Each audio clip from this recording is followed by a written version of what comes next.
నిన్న భీమవరం పులపర్తి ఆంజనేయులు గారికి ఇచ్చాను.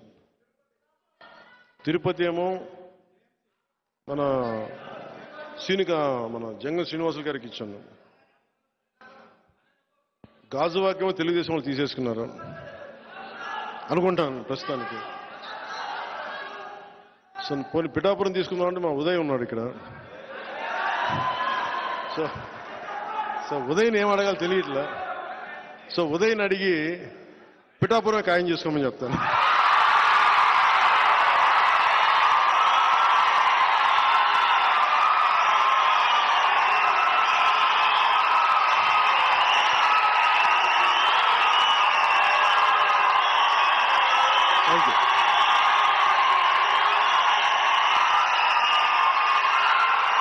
పిఠాపురం 2009 నుంచి కూడా 2009 నుంచి కూడా 2009 నుంచి కూడా అందరూ 2014లో పార్టీ పెట్టగానే ఫస్ట్ నాకు పిఠాపురం నుంచి అడిగారు పోటీ చేయమని. మళ్ళీ తెలంగాణలో అడిగారు పోటీ చేయమని. మళ్ళీ పిఠాపురం నుంచి వచ్చింది, 2 చోట్ల నుంచి వచ్చింది ముందుగా. కానీ పిఠాపురం నేను ఎందుకు పోటీ చేయట్లేదు లాస్ట్ టైం అంటే, నేను రాష్ట్రం కోసం ఆలోచించేవాడిని. నేను నిజంగా చెప్పండి, నా ఎన్నికల గురించి నేను ఎప్పుడు ఆలోచించలే. నేను మ్యాక్సిమం అనుకున్న అనంతపురం అర్బన్కి నిలబడదాం, వల్ల అనంతపురం జిల్లాలో నిలబడదాం.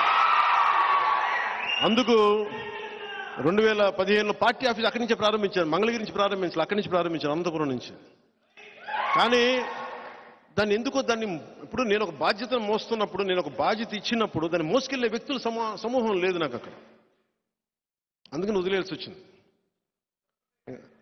తిరుపతి ఆల్రెడీ ఇచ్చేసాం, ఇంక మనం ఎన్నిసార్లు చెప్పాలి. ఇప్పుడు ఇదేంటంటే జనసేన పవన్ కళ్యాణ్ పిఠాపురం నుంచి పోటీ చేస్తారు.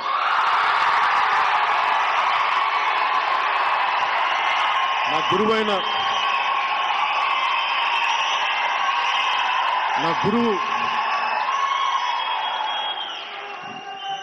దత్తాత్రేయుల